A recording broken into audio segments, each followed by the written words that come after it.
Geger! Kegagalan memalukan di Piala Thomas memicu ancaman perombakan total tim pelatih PBSI demi menyelamatkan harga diri bulu tangkis Indonesia di mata dunia.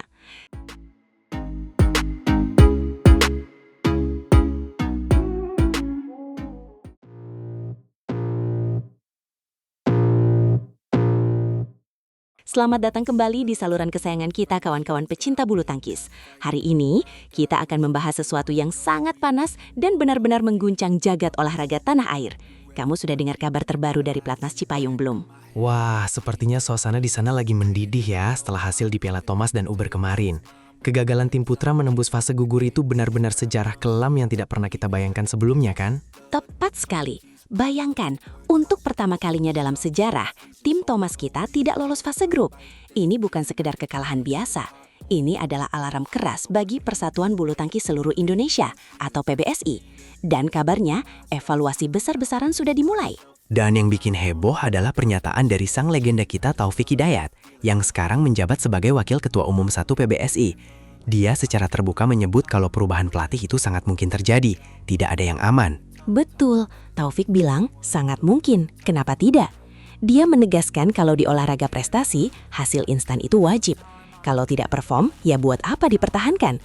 Ini sinyal bahwa sektor tunggal atau ganda bisa saja mengalami perombakan besar dalam waktu dekat. Padahal kita tahu tim Thomas kita itu dihuni pemain-pemain bintang, tapi kalah telak 1-4 dari Prancis di fase grup itu benar-benar pukulan telak. Apa sih yang sebenarnya terjadi di lapangan menurut evaluasi PBSI? Nah, ini yang menarik. Taufik menyinggung soal kesiapan atlet. Dia bilang ada atlet yang ditanya siap, jawabnya siap, tapi di lapangan ternyata tidak siap sama sekali. Ini kan aneh, ada masalah komunikasi atau mental yang sangat serius di sini. Belum lagi soal sinkronisasi antara tim medis dan pelatih. Ternyata ada kasus di mana atlet secara medis belum 100% fit tapi tetap dipaksakan main demi strategi. Itu kan berisiko besar buat jangka panjang atlet itu sendiri ya. Benar banget. Makanya ke depan, PBSI sepakat kalau dokter bilang tidak bisa tanding, pelatih dilarang keras memaksakan. Selain itu, faktor psikologis juga jadi sorotan tajam dari Eng Hian, sang kepala bidang pembinaan dan prestasi. Eng Hian sampai mencontohkan Alwi Farhan ya. Katanya detak jantung Alwi sampai menyentuh 200 denyut per menit gara-gara tekanan pertandingan yang luar biasa hebat. Itu gila sih, tekanan mentalnya pasti luar biasa berat buat pemain muda seperti dia. 100%. Keinginan besar untuk menang malah jadi beban yang menghimpit. Meskipun tim Thomas kita sempat menang 3-2 atas Thailand dan 5-0 atas Aljazair, tapi kekalahan dari Prancis itu yang menutup pintu perempat final rapat-rapat. Tapi tunggu dulu, di balik duka tim Thomas, tim Uber kita sebenarnya memberikan sedikit angin segar kan? Mereka berhasil menembus babak semifinal sebelum akhirnya harus mengakui keunggulan Korea Selatan dengan skor 1-3. Iya, itu patut diapresiasi. Setelah 6 edisi selalu mentok di perempat final, akhirnya Sri Kandi kita bisa melangkah lebih jauh. Eng Hian melihat ini sebagai modal positif buat masa depan sektor putri kita agar lebih optimistis menghadapi turnamen-turnamen besar selanjutnya. Jadi rencana jangka panjangnya apa nih biar kita tidak terus-terusan terpuruk? Apalagi Olimpiade dan turnamen besar lainnya sudah di depan mata. Apakah cuma sekedar ganti pelatih saja sudah cukup? Tentu tidak. PBSI lagi menyiapkan program akselerasi buat atlet-atlet muda. Tujuannya supaya mereka lebih cepat dapat jam terbang di level internasional. Kita punya stok pemain muda yang banyak, tapi integrasi antara pelatih teknik, tim medis, dan pengurus harus lebih solid lagi. Saya setuju. Olahraga modern sekarang tidak cuma soal bakat, tapi soal dukungan sistem yang canggih dan terintegrasi. Kalau satu bagian tidak jalan, semuanya bisa berantakan.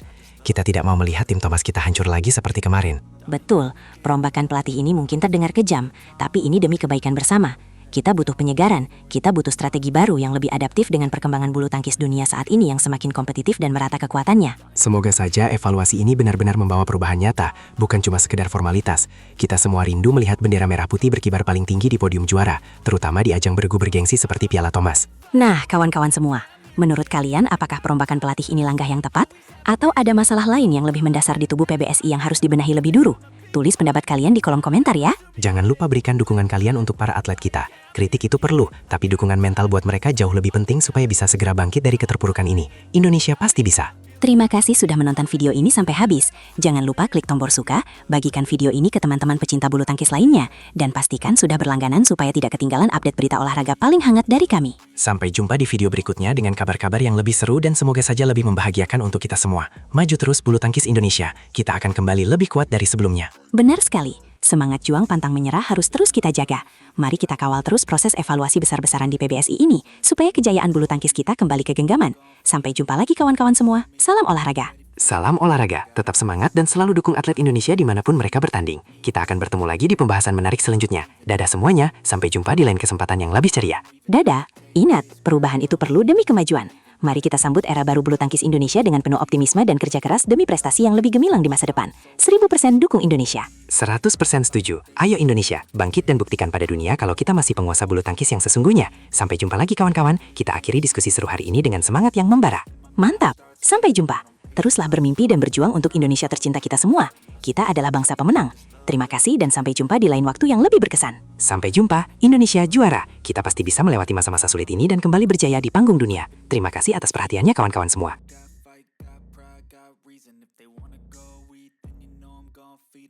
Inilah kisah dramatis Anthony Sinisuka Ginting, sang penakluk raksasa bulu tangkis Indonesia yang pernah merangkak menahan sakit demi kehormatan negara di kancah dunia.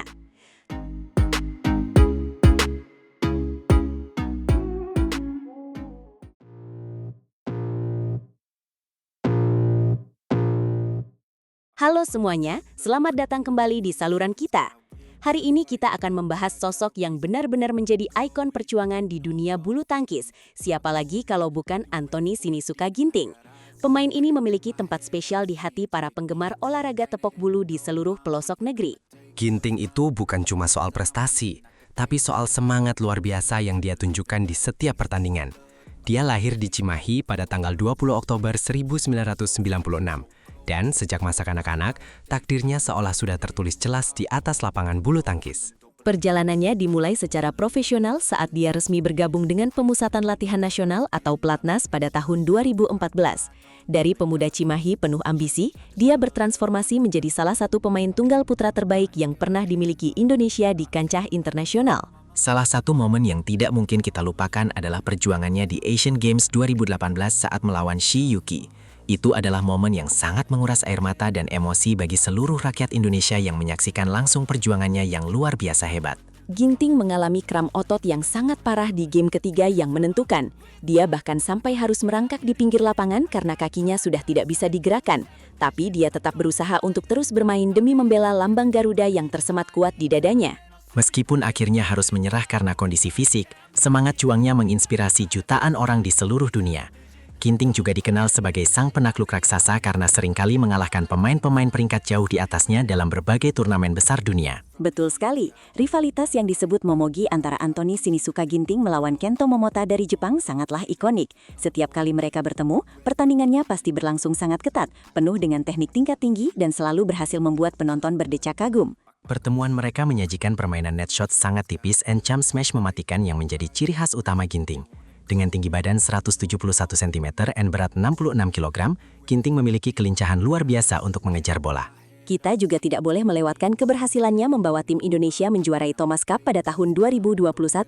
Itu adalah penantian panjang selama 19 tahun bagi rakyat Indonesia, dan Ginting berperan sangat krusial sebagai ujung tombak tunggal putra. Prestasi terbarunya yang menggemparkan dunia adalah saat dia berhasil menjuarai All England 2024. Dia berhasil menumbangkan Viktor Axelsen, yang merupakan pemain peringkat satu dunia yang sangat dominan saat itu untuk melaju gagah menuju babak final prestisius. Kemenangan spektakuler atas Viktor Axelsen di All England membuktikan bahwa gaya main speed and power milik Ginting masih mematikan. Dia mampu mengontrol permainan di depan net dengan sangat apik dan melakukan serangan balik yang sangat cepat serta tidak terduga. Gaya mainnya memang sangat khas dan unik. Net shot tipis yang dia lakukan seringkali membuat lawan-lawannya mati langkah. Ditambah lagi dengan jump smash yang sangat keras dan akurat, dia benar-benar menjadi momok yang menakutkan bagi pemain tunggal putra elit dunia lainnya. Namun, kehidupan atlet profesional tentu memiliki pasang surutnya masing-masing. Pada bulan Mei 2026 ini, peringkat dunianya tercatat berada di posisi 46. Ini tentu menjadi tantangan bagi Ginting untuk bisa kembali merangkak naik ke jajaran elit dunia. Kita semua yakin dia bisa bangkit lagi. Apalagi dia sudah menemukan kebahagiaan dalam kehidupan pribadinya setelah resmi menikah dengan Mitzi Abigail pada tahun 2024. Dukungan penuh keluarga tercinta pasti akan menjadi energi tambahan yang sangat besar. Dukungan istri dan keluarga tentu akan sangat berarti bagi karir seorang atlet. Ginting adalah tipe pemain yang disiplin dengan mental juara yang kuat. Walaupun sekarang dia berada di peringkat 46, pengalamannya sebagai penakluk raksasa tidak akan pernah hilang begitu saja. Dia sudah berulang kali membuktikan bahwa postur tubuh bukanlah sebuah penghalang untuk menjadi yang terbaik. Meskipun tingginya hanya 171 cm, dia bisa melompat tinggi dan melepaskan smash keras yang sulit dikembalikan pemain jangkung seperti Viktor Axelsen. Indonesia tentu sangat bangga memiliki atlet sehebat Anthony Sinisuka Ginting. Dia adalah contoh nyata bahwa kegagalan bukanlah akhir dari segalanya, melainkan proses menuju kejayaan yang jauh lebih besar lagi seperti yang sudah dia buktikan kemarin di kancah bulu tangkis. Setiap kali Ginting melangkah masuk ke dalam lapangan, atmosfer stadion selalu berubah menjadi penuh semangat. Para penonton menantikan kejutan ajaib dari raketnya, baik itu tipuan maut di depan net maupun serangan smash di pad yang sangat tidak terduga oleh lawan. Mari kita terus berikan dukungan terbaik untuk Ginting dalam setiap langkah karirnya ke depan, agar dia bisa kembali berjaya. Terima kasih atas semua perjuangan dan tetesan keringatmu yang luar biasa untuk bangsa Indonesia. Kamu telah memberikan segalanya yang terbaik untuk kita semua. Sampai jumpa di video berikutnya and salam olahraga.